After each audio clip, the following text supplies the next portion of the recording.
ओम शांति।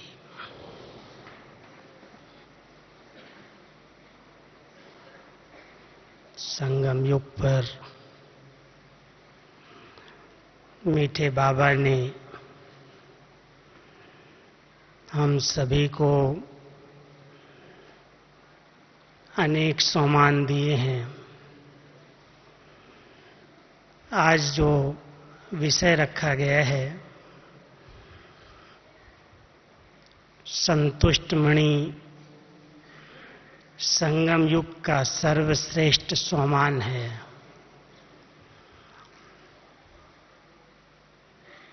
हम सभी बाबा के बच्चे, जिनको बाबा के द्वारा संगम युग पर सर्व प्राप्तियां हुई हैं, सर्व प्राप्तियों से संपन्न आत्माएं, जिनको बाबा ने टाइटल दिया, ये मेरी संतुष्ट मणियां हैं। मैं समझता हूं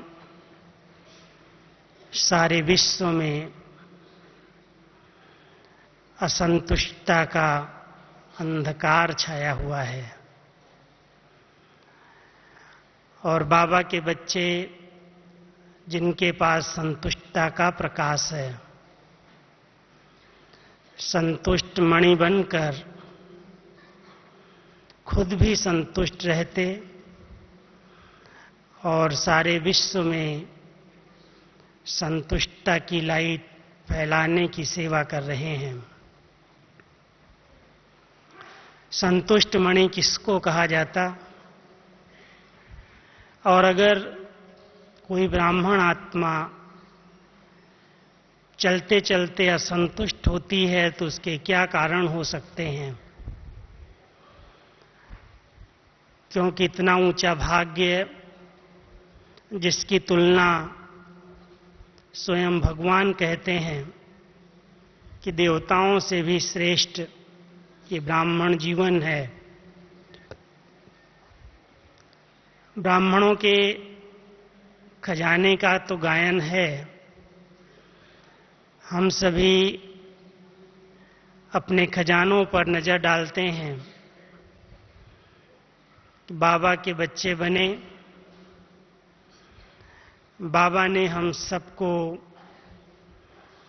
ज्ञान के खजाने से, गुणों के खजाने से, शक्तियों के खजाने से, हर शक्ति हर गुण की पराकाष्ठा बच्चों में आए। एक एक मेरा बच्चा सर्व शक्तियों और सर्व गुणों से संपन्न बने।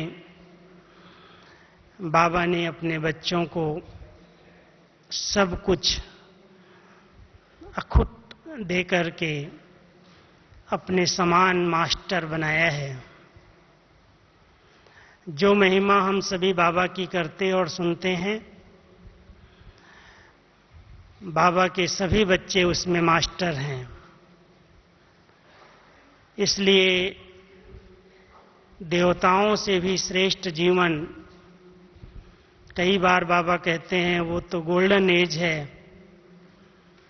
सोने तुल्य हैं, लेकिन आप ब्राह्मण आत्माएं हीरे तुल्य हो। सोने से भी अधिक मूल्यवान हीरे को कहते हैं। डायमंड एज है। प्रभु पालना के अंदर हम सभी पल रहे हैं। जन्म भी कितना अलौकिक और दिव्य हुआ, पढ़ाई भी कैसी स्वयं परमात्मा के द्वारा डायरेक्ट पढ़ी जा रही है, पढ़ाई जा रही है। और एक एक बात के लिए अमृत वेले से रात्रि तक के लिए स्वयं सतगुरु बनकर के श्रेष्ठ मत हम सबको प्राप्त है। ऐसी भाग्यशाली आत्माएं जिनको इतनी ऊंची पालना, पढ़ाई और श्रेष्ठ मत मिल रही है, सर्व प्राप्तियों से जो आत्माएं संपन्न हैं, उनके चेहरे की मुस्कुराहट, उनकी प्रसन्नता बताती है कि इन्हें सब कुछ मिल चुका है। बाबा ने, साकार ने पहले पहले एक गीत गाया, पाना था सो पा लिया, काम क्या बाकी रहा। मैं समझता हूं आप हम सभी ब्राह्मण बच्चे संगम युग पर अंदर से गीत अवश्य गाते हैं कि बाबा आप मिल गए और क्या चाहिए, सब कुछ मिल गया। ऐसी प्राप्ति स्वरूप आत्माएं जिनके चलन में, चेहरे में संतुष्टता की झलक है, सर्व प्राप्तियों की प्रसन्नता की मुस्कुराहट है। बाबा अपने बच्चों को कहता है, ये मेरे बच्चे मस्तक की मणियां संतुष्ट मणियां हैं। स्वयं से संतुष्ट,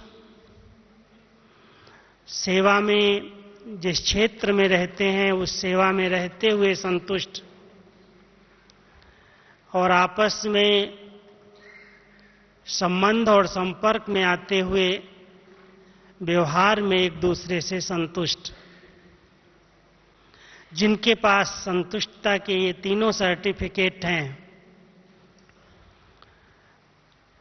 मन पसंद, प्रभु पसंद और लोक पसंद। बाबा ने भी हम सबको पसंद किया और लोगों की भी प्रसन्नता के वाइब्रेशन हम सबको मिल रहे हैं, और मन तो सदा प्रसन्न है ही।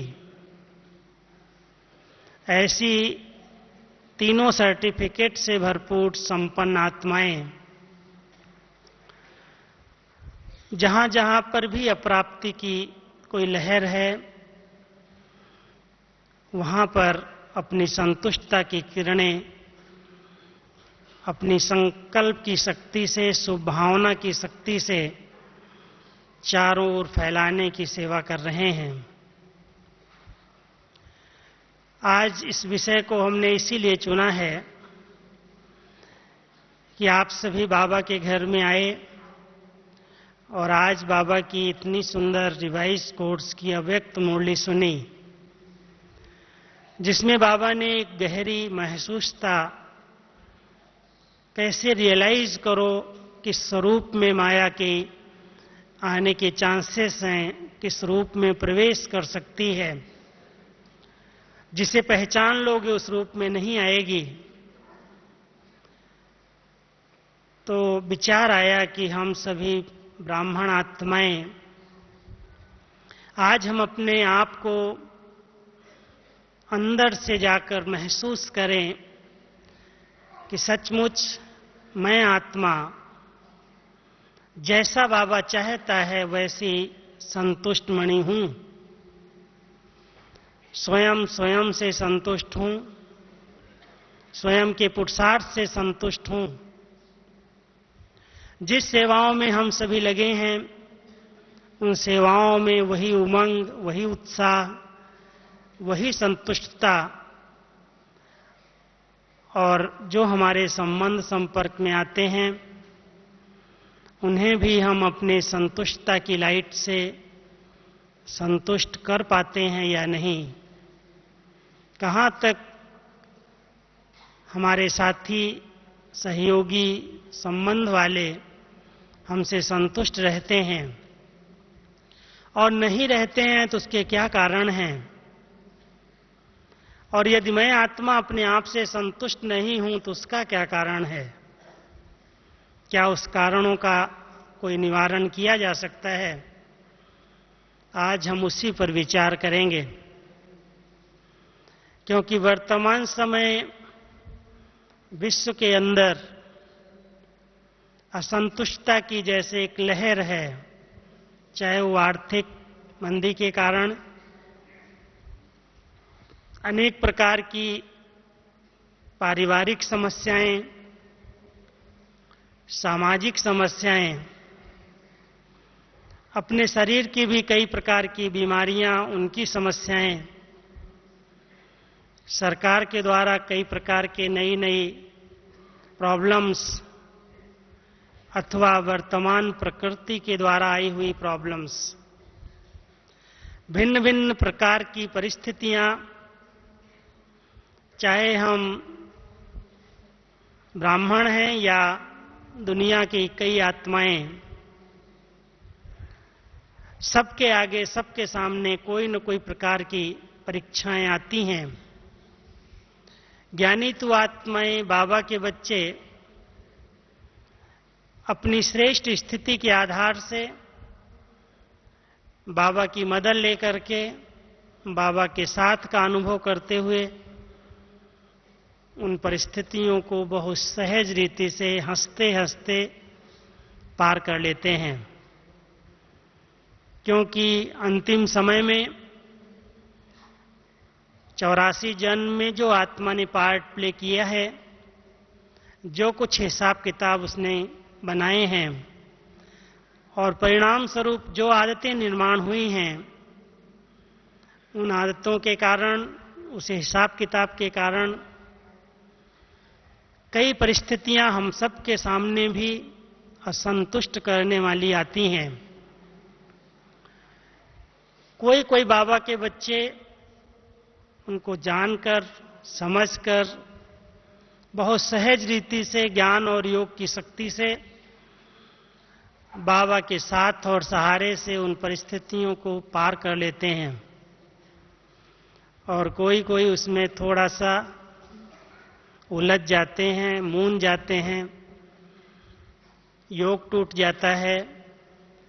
जिस प्रकार की खुशी, जिस प्रकार का एक आंतरिक मौज का जीवन प्रभु मिलन के पश्चात होना चाहिए, उसका कोई कोई बाबा के बच्चे अनुभव नहीं कर पाते हैं और समझते हैं, जानते भी हैं, वर्णन भी करते हैं कि हमें भगवान मिला है, भगवान पढ़ा रहा है, हम गॉडली स्टूडेंट हैं, बहुत भाग्यवान हैं।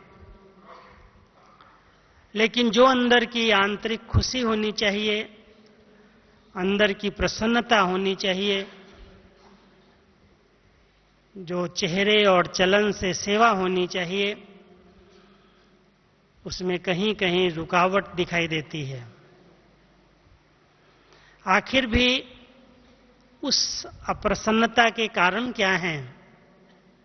इतनी सब प्राप्तियां होते हुए भी बाबा के बच्चे भी अगर असंतुष्ट रहें, भले हम सभी इतने बड़े संगठन के बीच में आए हैं, देख रहे हैं सभी कितने, हर एक के चेहरे पर खुशी है, चमक है, भले कोई प्रबंध ठीक मिला भी हो या न भी मिला हो, लेकिन हर एक उन सभी से, हर कार्य से संतुष्ट दिखाई देता है और समझता भी है कि हम तो 2 दिन के मेहमान हैं, 2 दिन के लिए बाबा के घर में आए हैं, जैसी भी व्यवस्था है बहुत आराम से रह रहे हैं, खा रहे हैं, क्लासेज कर रहे हैं और संतुष्टता का जीवन व्यतीत कर रहे हैं, आनंद का अनुभव कर रहे हैं। परिवार से मिलकर के अपार खुशी का भी अनुभव करते हैं। वैसे तो मुझे ज्ञात है कि इस समय सेवा केंद्रों पर जगह जगह पर टीवी के माध्यम से, डिस्क के माध्यम से बाबा का बहुत अच्छा अनुभव सभी सेंटर्स करने लगे हैं। मुरली भी डायरेक्ट सुन लेते हैं, ऐसे लगता है कि हम बड़े हाल में नहीं लेकिन एक छोटे से स्थान पर सन्मुख में सुन रहे हैं। लेकिन फिर भी बाबा के बच्चे भाग भाग के मधुबन आते हैं, क्योंकि इतना बड़ा परिवार, इतना अच्छा संगठन जब देखने को मिलता है तो अंदर से खुशी आती है कि वाह बाबा, वाह आपका परिवार, वाह आपका इतना बड़ा बेहद का घर। कुछ भी नहीं है लेकिन अंदर की तृप्ति है, संतुष्टता है, प्रसन्नता दिखाई देती है। लेकिन प्रसन्नता कहीं कहीं गायब तब होती है, कुछ बातें मेरे ध्यान पर आई। सबसे पहले अगर कोई भी बाबा के घर में आकर के या बाबा का बन करके हद की कामनाओं के पीछे जाता है तो वो हद की कामनाएं उसकी प्रसन्नता को छीन लेती हैं। और वो कामनाएं चाहे वो मान सान की हों, चाहे ने कोई ने सहयोग दिया है तन से, मन से, धन से, अच्छा बाबा का सहयोगी बच्चा है, कोई ने अच्छा सेवा केंद्र बना करके दिया है, कोई ने अच्छी तरह से धन से सहयोग दिया है, और उसको थोड़ा सा कोई भी व्यवस्था में कोई भी प्रकार की सैल्वेशन अगर ठीक नहीं मिलती है तो अंदर से उसकी प्रसन्नता गायब हो जाती है। वो सोचता है कि मैंने तो इतना किया है, मुझे रिटर्न कहाँ मिला। वो इसी समय वो रिटर्न चाहता है अपने करने का। लेकिन बाबा तो हम बच्चों को जो रिटर्न दे रहा है, एक का पदम गुना करके, संगम युग पर प्रत्यक्ष फल की अनुभूति हम सभी करते हैं।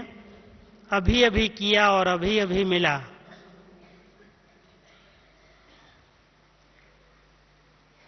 तो हम सभी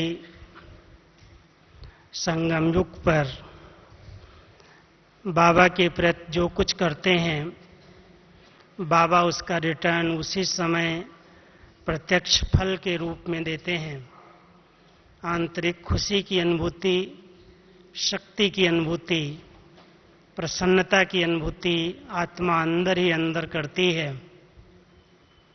लेकिन अगर कोई भी प्रकार की हद की कामनाएं हैं कि हमने इतना किया है, उसका रिटर्न मिलना चाहिए, और वो पूर्ति नहीं हो पाती है, तो आत्मा सर्व प्राप्तियां होते भी अतृप्त रहती है और संतुष्टता की अनुभूति नहीं कर पाती। इसलिए हम सबको बाबा जिस रूप में रिटर्न दे रहा है, उस आंतरिक स्वरूप को पहचानना है। हमने दिल से किया, सच्ची भावनाओं से किया, तो उसका रिटर्न उसी समय बाबा देता है। और उस रिटर्न से स्वयं को तृप्त बनाना, हद की इच्छाओं से ऊपर उठकर रहना, ये संतुष्ट मणि बनने का एक पहला उपाय है। और दूसरी बात, जब कोई आत्मा किसी से भेंट करती है, किसी से भी तुलना करने लगती है, ईर्ष्या के वश कि इसको इतनी प्राप्तियां हैं, इसको इतने चांस मिलते हैं, लेकिन मुझे नहीं मिलते, मेरी बहन मुझे पूछती नहीं, या मुझे इतना सम्मान नहीं दिया जाता, वो चाहनाएं ईर्ष्या के रूप में अंदर ही अंदर आत्मा की प्रसन्नता को खोखला कर देती हैं।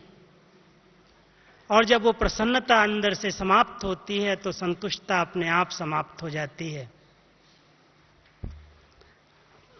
इसलिए हम सभी संतुष्ट मणि बनने वाली आत्माएं किसी के भाग्य से भेंट न करें। हरेक को अपना भाग्य मिला हुआ है और हरेक की अपनी विशेषता है।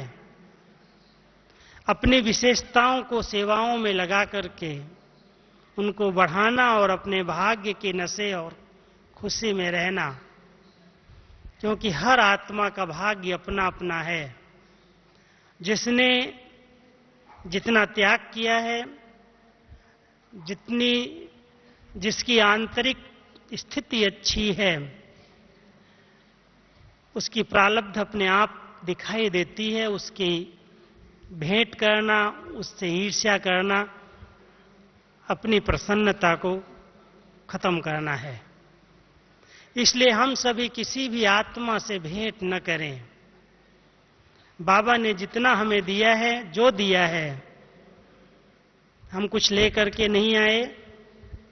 हमारी योग्यताओं को, विशेषताओं को बाबा ने परखा, समझा और सेवाओं में यूज किया। वो सेवाओं में लगते लगते एक का कई गुना हो गई, बढ़ गई। अभी हमसे कोई ईर्ष्या करने लगे कि इसको ये प्राप्तियां हैं, मुझे भी हों, तो हो सकता है उसको न भी हों और उसकी खुशी जो मिला है उससे भी वो वंचित हो जाए। इसलिए जरूरी है कि जिसके पास जो है, जितनी प्राप्तियां हैं, जिस प्रकार की हैं, उनकी स्मृति, उनका सुमिरन करके, स्वरूप बन करके अपने आप को खुद ही खुद को संतुष्ट रखना है और प्रसन्न करके इस भाग्यवान जीवन का आनंद लेना है। एक रायल मांग है। बाबा ने आज कल मुरली में कहा था कि तुम मेरे बच्चे बहुत रायल बच्चे हो, और रॉयल्टी ये है कि किसी से भी लेने की इच्छा न हो। हर एक के प्रति एक देने की भावना है, मांगने की, लेने की नहीं, भिखारीपन की नहीं। ये मुझे कुछ दे तो मैं इसको रिटर्न करूं, सम्मान मिले, यहां पर कुछ आदर दिया जाए तो मुझे भी कुछ करने का ख्याल आए। अंदर की किसी भी प्रकार की डिमांड, मांगने का संस्कार बाबा को, बच्चों का अच्छा नहीं लगता। भक्त मांगते हैं उसकी अलग बात है, क्योंकि वो बाप और बच्चे के संबंध से याद नहीं करते। हम सभी का बाबा के साथ बहुत सच्चा संबंध है, रिश्ता है, और रिश्ते के आधार से हम सब अधिकार का अनुभव करते हैं। इसलिए जो कुछ बाबा का है वो हम सब का है। बाबा से कुछ भी मांगने की जरूरत नहीं है। इसलिए उस अधिकारी स्वरूप में रहना संतुष्टता का अनुभव कराएगा। और अगर हम मांग मांग करके लेंगे, कभी कहेंगे शांति दे दो, कभी कहेंगे बाबा प्यार का अनुभव करा दो, कभी सुख का अनुभव करा दो, कोई भी गुण, कोई भी शक्ति का अनुभव अगर हम खींच करके, मांग करके ले रहे हैं, तो जिस प्रकार से तृप्त आत्मा होनी चाहिए, संतुष्ट होनी चाहिए, उसका अनुभव हम नहीं कर सकेंगे। इसलिए हर एक अधिकारी स्वरूप में जितना दिल से बाबा कहता है, संबंध से बाबा कहता है, तृप्ति का, भरपूरता का, संतुष्टता का अनुभव करता है। इसलिए मांगने का संस्कार अगर किसी में कोई प्रकार से है, तो बाबा कहता है तुम बच्चे जब मांगते हो मेरे से, कईयों के पत्र में क्या लिखा होता है, बाबा को प्यार से पत्र लिखते हैं कि बाबा आप मेरे बच्चे को मदद करना, बाबा मेरे बच्चे को अच्छी तरह से पढ़ाई में पास कर देना, मेरे पति की बुद्धि को ठीक कर देना, मुझे सहयोग दिला देना। बहुत अच्छी डिमांड बाबा से करते हैं, छोटी छोटी बातों की। कहाँ इतना बड़ा दाता बाप सब कुछ लुटाने के लिए बच्चों के लिए आया है, लेकिन हम भोले बच्चे बाबा से कुछ थोड़ा सा मांग करके प्रसन्न हो जाते हैं, और अगर प्राप्ति हो गई तो बस खुशी में आ गए, और नहीं हुई असंतुष्ट हो गए। ऐसी कोई डिमांड, हद की ऐसी इच्छाएं लेकर के, सीमित इच्छाएं लेकर के मांगना बाबा से अब ये शोभा नहीं देता। अधिकार है हम सबका, और दिल का अगर बाबा से प्यार है और सच्चे दिल से हम बाबा कहते हैं, तो बाबा हमारी हर इच्छा पूरी करने के लिए कहता है मैं बंधा हुआ हूं, तुम्हारे लिए तो आया हूं, मांगते क्यों हो। और चौथी बात है, कहीं न कहीं सेवाओं में, संबंधों में टकराव, और वो टकराव जो सूक्ष्म में हो जाता है, एक दूसरे की बातों को न समझकर, भावनाओं को न समझकर, अगर कभी भी किसी बात में टकराव की स्थिति बनी, तो ब्राह्मण जीवन की संतुष्टता छिन जाती है। वो संतुष्ट आत्मा दिखाई नहीं देती, हमेशा उसकी कंप्लेन बनी रहती है। खुद भी कंप्लेन करता, जहां बैठता है उसको भी कंप्लेन सुनाता है कि ऐसा हुआ, ऐसा हुआ। छोटी छोटी बातों की कंप्लेन लेकर के आपसी टकराव के कारण जिस संतुष्टता का अनुभव करना चाहिए, उस संतुष्टता से आत्मा वंचित रहती है। सचमुच ऐसा ऊंचा भाग्य हम बच्चों को मिला है।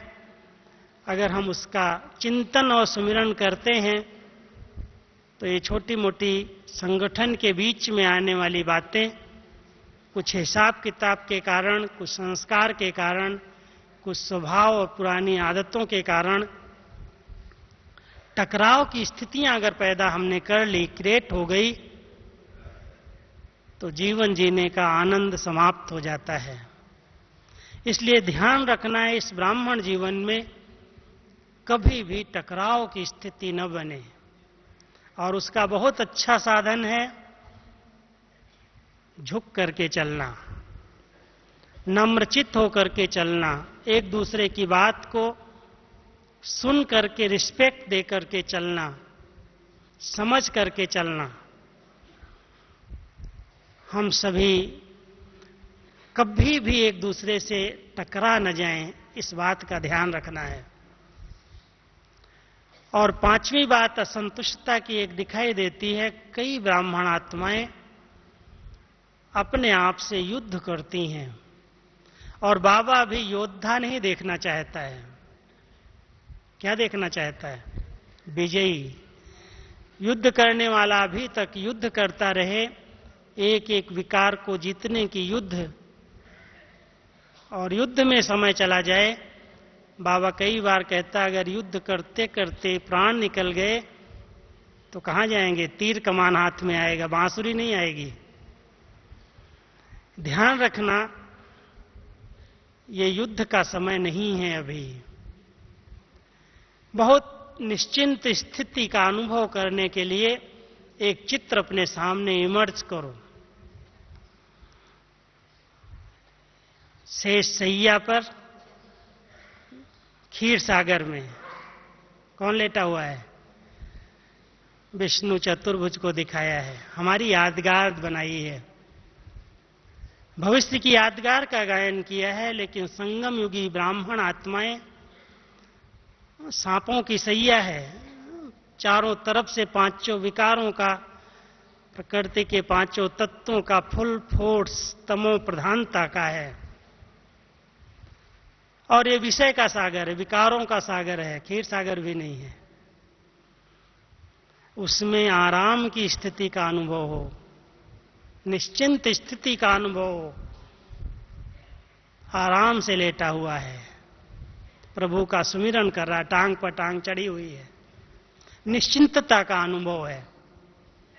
अगर हम सभी निश्चिंत जीवन जीना सीख जाएं, अपनी सब चिंताएं प्रभु के हवाले कर देते, तो संतुष्ट रह सकते हैं। युद्ध की स्थिति नहीं है। अभी अभी एक विकार को जीता, अभी दूसरे को जीत रहे हैं। आज क्रोध को जीता तो कल लोभ को जीत रहे हैं, कल मोह को जीत रहे हैं। बाबा कहता, बच्चे कब तक युद्ध करते रहोगे? तुम मेरे बच्चे बन जाओ, बच जाओगे। युद्ध करने की अभी जरूरत नहीं है। बाबा के प्यार में समाना सीखो। बाबा के प्यार में समा जाओगे तो ये विकारों की, बुराइयों की सब युद्ध समाप्त हो जाएगी। कहां तक हम बाबा के प्यार में समाते हैं? एक और बात है जो आत्मा को असंतुष्ट करती है, वो है कर्म इंद्रियों की कोई न कोई प्रकार की परतंत्रता, गुलामी। कभी आंख धोखा देती, कभी कान धोखा दे देते, कभी ये मुख धोखा दे देता, कभी हाथ धोखा दे देते, कभी कोई कर्मेंद्रिय, कभी कोई कर्मेंद्रिय।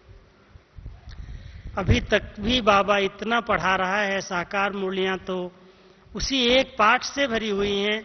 बच्चे अपने आप को आत्मा समझो, मुझे याद करो, स्वशासक बनो, इन कर्म इंद्रियों के राजा बनो और अपने आर्डर से एक एक कर्म इंद्रिय को चलाओ।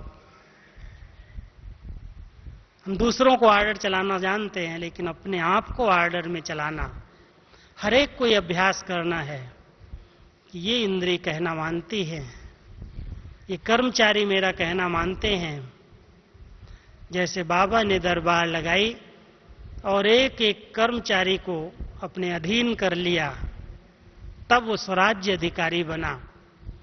संतुष्ट आत्मा उसे ही कहा जाता है जिसका एक एक कर्मचारी, एक एक कर्म इंद्री कहना मानने लगे।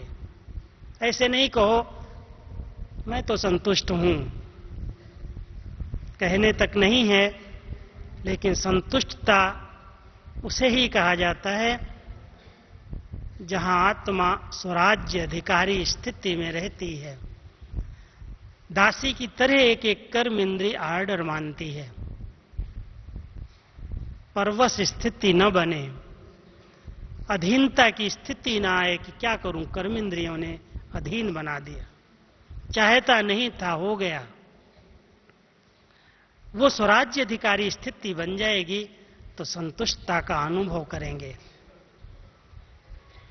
एक और बात आत्मा को असंतुष्ट करती है, हर एक के पास प्रायः जितने भी हैं, ब्राह्मण जीवन में तो कई प्रकार की ऐसी छोटी मोटी शारीरिक बीमारियां जिनसे कई लोग परेशान हो जाते हैं, थक जाते हैं, और कई तो डॉक्टर ही बदलते रहते हैं, एक के बाद दूसरे के पास, एक पैथी के बाद दूसरी पैथी में चले जाते हैं। छोटी सी बीमारी हुई उसका वर्णन और चिंतन बहुत जाता है, हमारी संतुष्टता को गायब कर देती है। हम सभी मानसिक स्थिति को इतना अच्छा बनाएं जो शारीरिक बीमारियों पर हमारी विजय हो जाए। हर एक मन को इतना शक्तिशाली बनाने का प्रयास करो। शरीर का कोई हिसाब किताब आ भी जाता है, पुराना आ जाए, नए पर ध्यान रहे कि खान पान से, हवा पानी से अगर हम कभी बीमार पड़ते हैं जल्दी जल्दी शरीर की कमजोरियों के कारण, तो उसका प्रभाव मन पर न पड़ जाए। मन को हेल्दी रखने के लिए अपने आप से बातें करना, अपने आप को समय देना, अपना मित्र बनना, अपने साथ मित्रता करना संतुष्ट रहने का एक बहुत सुंदर साधन है। क्योंकि कईयों के पास शारीरिक बीमारियां नए नए रूप में आती हैं, एक ठीक होती दूसरी आ जाती है। समझते हैं पता नहीं कोई छाया तो नहीं है, कोई प्रभाव तो नहीं है, फिर इधर उधर सहारे लेते हैं, भटकते हैं।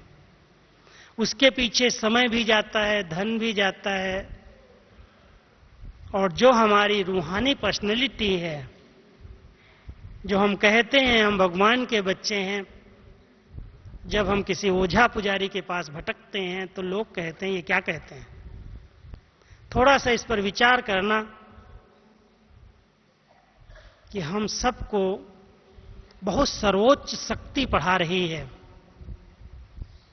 स्वयं भगवान के हम स्टूडेंट हैं, वो हमारा हर प्रकार से हर संबंध निभाने के लिए संगम युग पर साथी बना है।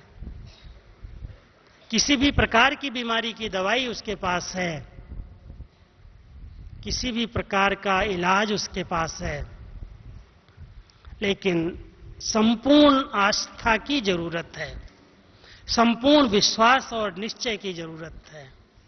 अगर जरा भी कहीं संकल्प में भी संशय आ गया, कैसे होगा, कैसे बाबा करेगा, बाबा तो निराकार है, वो तो ऊपर रहता है, हमारी आवाज पता नहीं बाबा तक पहुंचती है या नहीं पहुंचती है,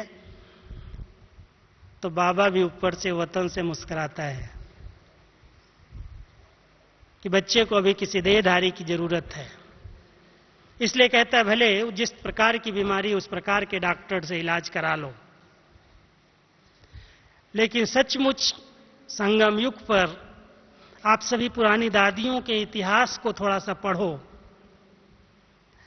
जब बेगरी पार्ट था, जब एक भी डॉक्टर नहीं था, दवाइयां नहीं थी, बाबा ने छाछ पिला करके दमा की बीमारी भी ठीक किया है। पिलाया है छाछ,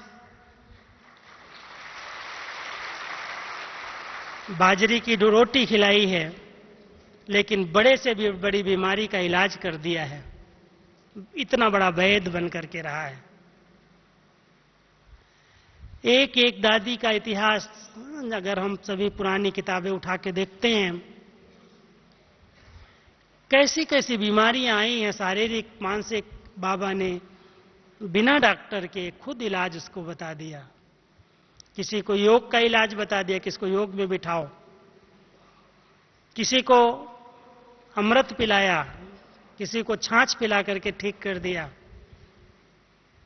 कोई को किसी भी विधि से कुछ न कुछ थोड़ा सा इशारा दे करके संदेशी के माध्यम से उसका इलाज किया है। डॉक्टरों के पास नहीं भेजा बच्चों को, लेकिन वो संपूर्ण आस्था, संपूर्ण विश्वास था, इसलिए उन आत्माओं ने कोई देहधारी का सहारा नहीं लिया और उसी विश्वास के साथ आज तक भी अपने शरीर को हेल्दी रख के चल रहे हैं। हम सभी भी बाबा में संपूर्ण आस्था रख करके, अगर कुछ बीमारी ऐसी आ भी गई, कोई दवाई करनी भी पड़ती, निमित्त मात्र किया, लेकिन दुआ और दवा का बैलेंस रख करके सदा संतुष्ट रहना सीख लें। 4 प्रकार के भाग्य हम सबको प्राप्त हैं संगम पर, सारे कल्प में भी प्राप्त हैं, लेकिन वो अलग प्रकार से प्राप्त हैं। सतयुग और त्रेता में भी वो भाग्य हैं, लेकिन उसका प्रैक्टिकल अनुभव हम अभी कर सकते हैं। 3 बातें बाबा कहता, पहले याद करो, अगर सदा संतुष्ट मणि बनना है तो भगवान, भाग्य और भावी, बाबा हमारा कौन है उसको पहचानो और उसको निश्चय पूर्वक साथी बनाओ।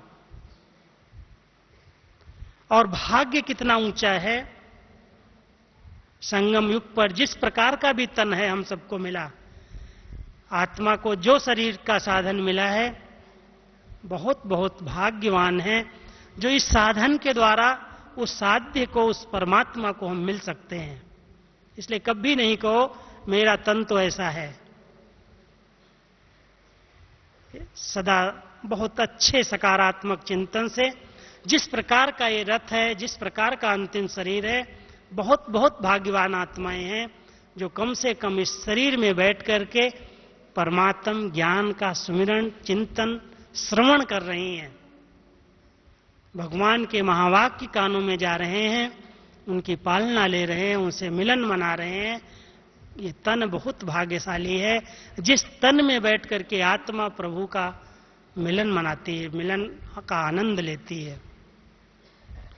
तन का भाग्य, मन मना भाव रहना जान गया, भगवान में टिक जाता है, कहना मानता है। ऐसे नहीं मन नहीं मानता है, बैठता तो याद में हूं लेकिन बहुत भटकता है।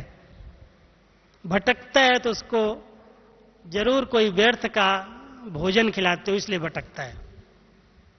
भटकने का कारण कोई दूसरा नहीं है, हम लोग कुछ न कुछ उसको ऐसी चीज दे रहे हैं जिसकी ओर हो जाता है। इसलिए हम उसके भोजन पर ध्यान दें, उसकी ठीक पालना करें, अच्छे अच्छे विचार दें, सकारात्मक चिंतन करें, कम सोचने की आदत डालें। मन हमारा कहना मानने लगेगा, मन मना भाव हो जाएगा, जहां कहेंगे वहीं जाएगा और दूसरी जगह जाएगा ही नहीं, अधीन हो जाएगा आत्मा के। इसलिए मन का भाग्य भी है, और जितना जो धन मिला है, भाग्यवान आत्माएं हैं जो ये धन प्रभु के काम आ रहा है, उसकी सेवाओं में लग रहा है, उसके स्थापना के कार्य में गुप्त रीति से इस धन से हम मददगार बन रहे हैं। नई सृष्टि की रचना में अगर किसी की कोई कौड़ियां सफल हो गई तो एक का कई गुना होकर के रिटर्न मिल जाएगा। इसलिए धन का भी भाग्य संगम पर हम सबको मिला हुआ है। और जन कितना है, कितना बड़ा परिवार मिला है। हम 2-4 मेंबर्स एक परिवार के नहीं हैं, लेकिन इतनी बड़े परिवार के सदस्य हैं, एक फैमिली है। इसलिए जन का भी भाग्य है। संगम युग पर तो 1-2 बच्चे और माँ बाप, दादा दादी होंगे, 5-6 का परिवार होगा। यहां पर तो कितना बड़ा बेहद का परिवार है, जन का भाग्य है। तो हम भाग्य की स्मृति रखते हुए कि संगम पर कितनी भाग्यवान आत्माएं हैं जिनको बाबा ने एवर हेल्दी बनाया है, एवर हैप्पी बनाया है, एवर वेल्दी बनाया है, और ऐसा होली बनाया है जो होली खेलने के लिए हम नहीं आते हैं, होली बन गए हैं, होली है उसके। इसलिए बाबा कभी कभी होली के 3 अर्थ बताता है। जो बीत गया उसको होली होली, दूसरा होली है बाबा के, बन गए बाबा के, और तीसरा होली बाबा कहता है पवित्र स्वच्छ। तो हम सबको बाबा ने इतनी होली जीवन दी है, हेल्दी जीवन दी है, वेल्दी जीवन दी है, हैप्पी बनाया है। इसलिए सबसे ऊंचा भाग्य जो मिला है उसका चिंतन करते हुए आत्मा को संतुष्टता की स्टेज पर ले आओ। मुझ जैसा संतुष्ट मणि संसार में कोई भी नहीं है। कोई भी बात मुझे असंतुष्ट नहीं कर सकती, कोई दुनिया की चीज मुझे असंतुष्ट नहीं कर सकती। ये मैं नहीं कह सकता हूं कि ये इसके पास है, मेरे पास नहीं है। मुझे बाबा ने सब कुछ दिया है, मैं भरपूर हूं, मैं संपन्न हूं। अंदर से अपने आप से बात करके अपने को संतुष्ट मणि बना लेना, और सदा करावन हार की स्मृति। कराने वाला करा रहा, मैं क्या करता हूं? मैं तो केवल निमित्त मात्र, जो बाबा कराए। तो अगर इतनी निमित्त मात्र की भावना आ गई, स्वयं को एडजस्ट करना, हर परिस्थिति में सेट करना सीख लिया, तो असंतुष्ट नहीं होंगे। जैसी परिस्थिति है, हम जानते हैं गर्मी के दिन है गर्मी लगेगी, बरसात के दिन है बरसात आएगी, ठंडी के दिन है ठंडी आएगी। साधन अपनाते हैं, असंतुष्ट और परेशान नहीं होते। तो कोई भी परिस्थिति आ जाए, माया की आए या प्रकृति की, आएंगी बातें, लेकिन हमारे पास उससे पार होने की, उसे पास करने की बहुत सुंदर युक्तियां हैं। स्वयं भगवान हमारे साथ है, भाग्य साथ है, और ड्रामा में निश्चित भावी बनी हुई है, विजय हमारा जन्म सिद्ध अधिकार है। तो जिनका साथी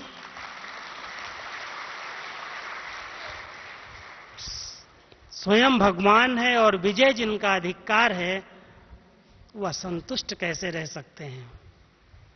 तो हर एक बाबा के घर से एक एक बाबा का बच्चा दिखाई दे, संतुष्टता है इसके चेहरे पर, इसके चलन में चेहरे पर संतुष्टता दिखाई देती है।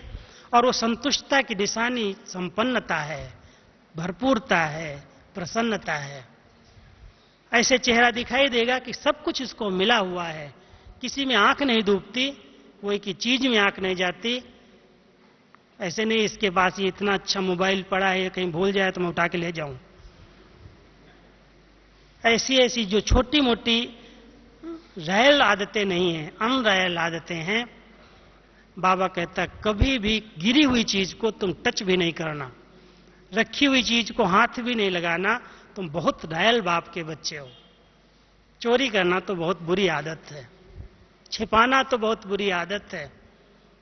तुम तो मेरे संतुष्ट मणि बच्चे हो, और संतुष्ट मणियां किसी चीज पर, किसी की चीज पर अपनी आंख नहीं डाल सकती। उनके अंदर रॉयल संस्कार आ जाते हैं। इसलिए कभी कोई की न विशेषताओं पर प्रभावित होना, न कोई साधनों पर, न वस्तुओं पर। जो बाबा ने दिया है मेरे पास बहुत है। अपनी चीजों पर चिंतन करके कितना बाबा ने हमें दिया है, खुश रखो, प्रसन्न रहो और संतुष्टता का अनुभव करो। और प्रयास ये है कि जो हमारे संबंध संपर्क में आए, कुछ भी उसके लिए करना पड़े। हम जानते हैं कि जिसकी आदत ही असंतुष्ट रहने की है, भगवान भी उसको संतुष्ट नहीं कर सकता। बाबा भी कई बार कहता है, बच्चे तुम 95% प्रयास करो कुछ करने का, और 5% अगर नहीं होती तो छोड़ दो, कोशिश तो जरूर करो। तो हम सभी प्रयास अगर करेंगे कि जो आत्माएं हमारे संपर्क संबंध में आए, हमारी दृष्टि से, मुस्कुराहट से, स्नेह के दो बोल से प्रसन्न हो जाएं, संतुष्ट हो जाएं। कोई आत्मा प्रसन्न न हो, नाराज न हो, बद दुआ न दे, हर आत्मा से दुआ निकले। ये संतुष्टता की सबसे बड़ी विशेषता है। जो आत्मा संतुष्ट रहती है, संतुष्ट करती है, प्रसन्न रहती है और प्रसन्न करती है, उसको सबकी दुआएं स्वतः मिल जाती हैं। तो हम सभी संगम युग पर दुआओं के खजाने से भरपूर हो जाएं और संतुष्टता की झलक से असंतुष्ट आत्माओं को कुछ लाइट दे दें, वो भी संतुष्ट हो जाएं। कभी उनको ख्याल ना आए जीवन क्यों ली, क्यों मैं इस संसार में आया हूं। संसार में आया है तो सुख से जिए, जीने की कला सीख ले। तो हम सबको बाबा ने जीवन जीने की कला सिखाई है। हम जीवन जीना सीख गए हैं, इसलिए कभी भी कोई भी परिस्थिति मुझे अप्रसन्न कर नहीं सकती, असंतुष्ट कर नहीं सकती। तो ऐसे संतुष्ट मणि बन करके अब चारों ओर संतुष्टता की लहर फैलाना। और कल बाबा आ रहे हैं, अभी से आप सभी बिल्कुल संतुष्ट आत्मा कहीं भाग दौड़ नहीं करेगी। उमंग है, उत्साह है, प्रभु मिलन की आस भी है, लेकिन ऐसे नहीं धक्का दे करके आगे बैठ जाऊं जाके। बहुत धैर्यता आ जाती है, बहुत संतुष्टता आ जाती है। बाबा कहता है अगर कोई कोने में भी बैठा हुआ प्यार से मेरे को बाबा कह रहा है तो मेरी दृष्टि उस तक पहुंच जाती है। इसलिए मुझे आगे ही दृष्टि मिलेगी। इस भावना से भाग करके सीट लूट लूं या मुझे सीट ठीक नहीं मिली इसलिए मैं असंतुष्ट हो जाऊं, बाबा कहता ये भी तुम्हारी कामना है। मैं तो बाबा बेहद में आता हूं और बेहद के बच्चों को नजर से निहाल कर देता हूं। तो संतुष्ट मणि बन करके रहना और बिल्कुल संतुष्टता का वातावरण बनाना। बाबा आए तो ऐसे लगे कि ये तो सब संतुष्ट मणियां बैठी हुई हैं। एक एक मेरा बच्चा संतुष्ट मणि है, प्रसन्न है, अंदर से खुश है, और बाबा उसके ऊपर वरदान दे दे सदा का, तथास्तु का, कि ऐसे सदा रहना।